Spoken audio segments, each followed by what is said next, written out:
You know, it's hard to believe that it has been 8 years since I first came to this convention to talk with you about why I thought my husband should be president. Remember how I told you about his character and conviction, his decency and his grace, the traits that we've seen every day that he served our country in the White House. I also told you about our daughters, how they are the heart of our hearts, the center of our world, and during our time in the White House, we've had the joy of watching them grow from bubbly little girls into poised young women, a journey that started soon after we arrived in Washington, when they set off for their first day at their new school.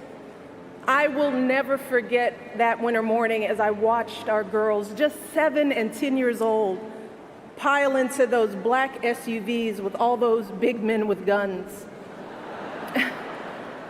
And I saw their little faces pressed up against the window, and the only thing I could think was, what have we done?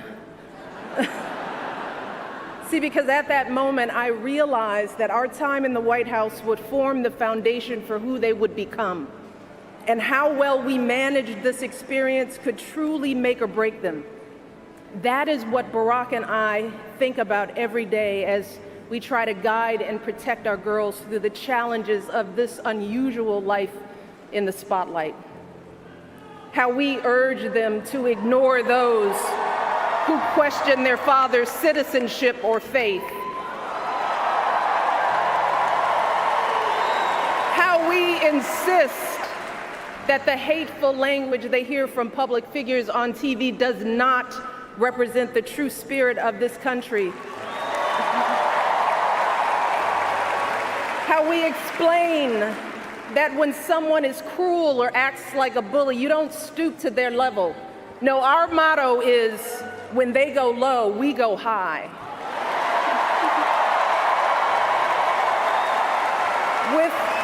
With every word we utter, with every action we take, we know our kids are watching us.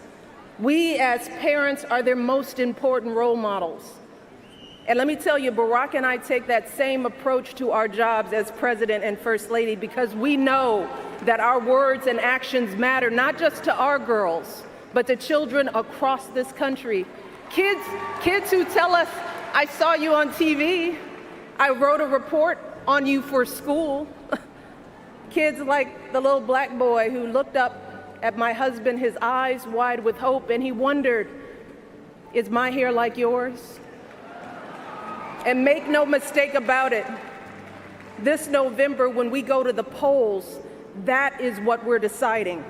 Not Democrat or Republican, not left or right. No, in this election and every election is about who will have the power to shape our children for the next 4 or 8 years of their lives.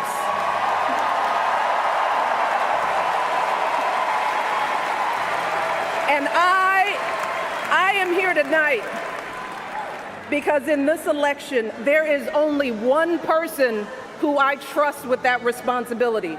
Only one person who I believe is truly qualified to be President of the United States, and that is our friend Hillary Clinton.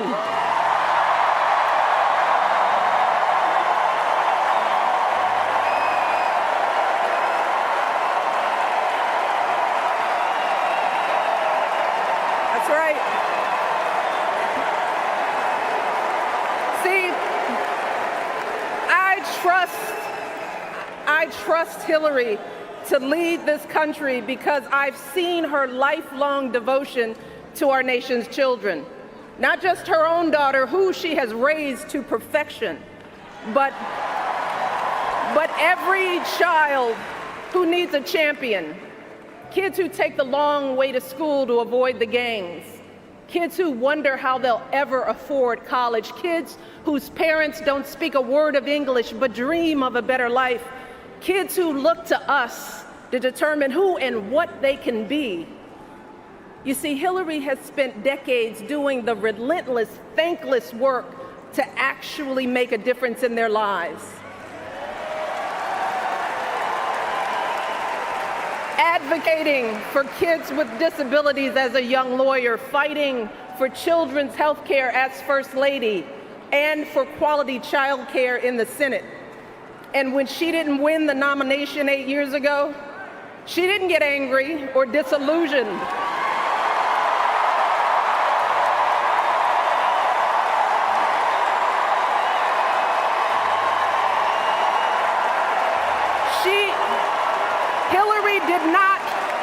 Hillary did not pack up and go home, because as a true public servant, Hillary knows that this is so much bigger than her own desires and disappointments. So she proudly stepped up to serve our country once again as Secretary of State, traveling the globe to keep our kids safe. And look, there were plenty of moments when Hillary could have decided that this work was too hard, that the price of public service was too high, that she was tired of being picked apart for how she looks or how she talks or even how she laughs. But here's the thing. What I admire most about Hillary is that she never buckles under pressure. She never takes the easy way out. And Hillary Clinton has never quit on anything in her life.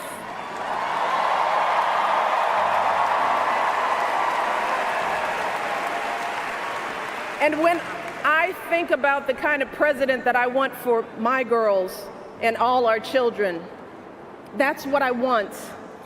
I want someone with the proven strength to persevere, someone who knows this job and takes it seriously, someone who understands that the issues a president faces are not black and white and cannot be boiled down to 140 characters.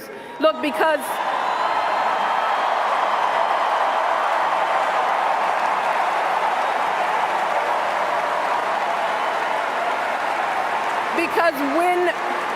when you have the nuclear codes at your fingertips and the military in your command, you can't make snap decisions. You can't have a thin skin or a tendency to lash out. You need to be steady and measured and well-informed.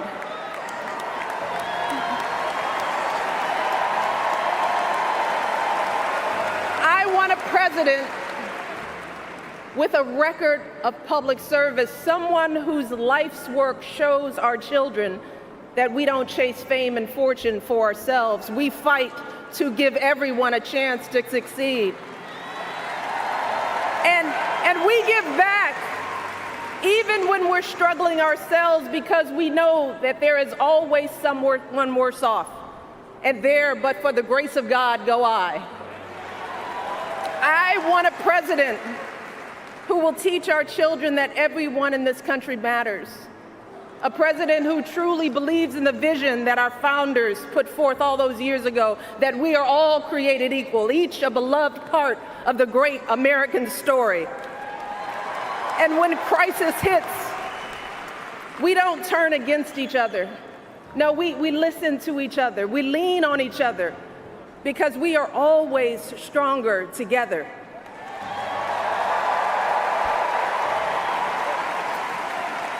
And I am here tonight because I know that that is the kind of president that Hillary Clinton will be. And that's why in this election, I'm with her.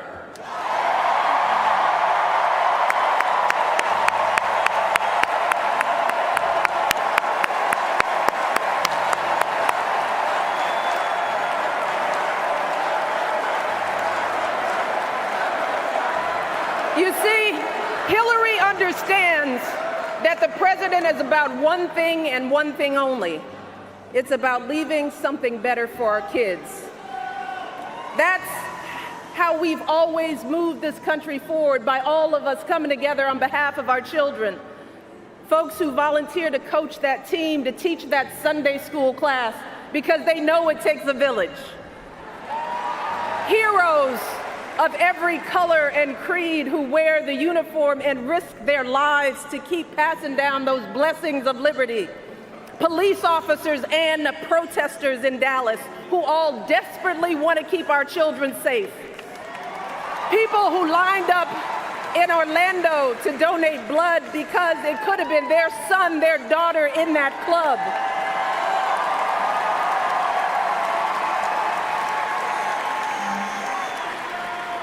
Leaders like Tim Kaine,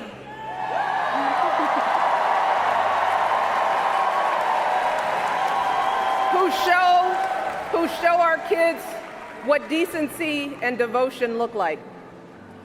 Leaders like Hillary Clinton, who has the guts and the grace to keep coming back and putting those cracks in that highest and hardest glass ceiling until she finally breaks through, lifting all of us along with her. That is the story of this country, the story that has brought me to this stage tonight, the story of generations of people who felt the lash of bondage, the shame of servitude, the sting of segregation, but who kept on striving and hoping and doing what needed to be done so that today I wake up every morning in a house that was built by slaves.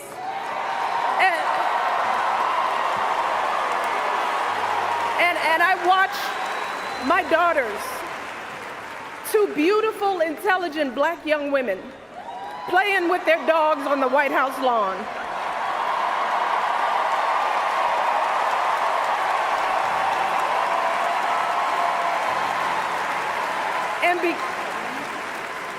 And because of Hillary Clinton, my daughters and all our sons and daughters now take for granted that a woman can be president of the United States.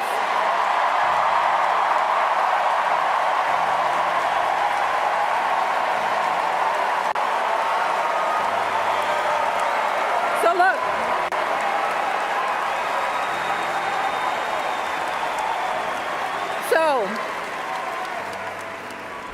don't let anyone ever tell you that this country isn't great, that somehow we need to make it great again, because this right now is the greatest country on earth.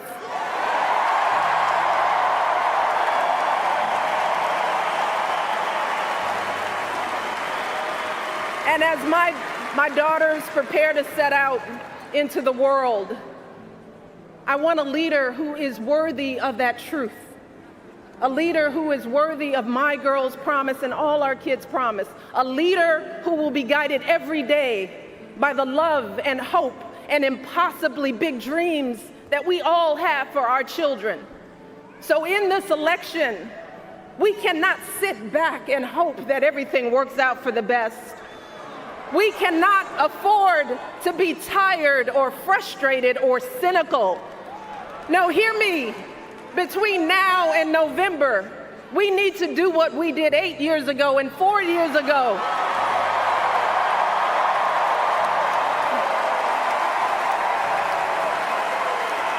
We need to knock on every door.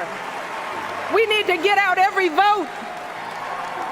We need to pour every last ounce of our passion and our strength and our love for this country into electing Hillary Clinton as president of the United States of America. So let's get to work. Thank you all, and God bless.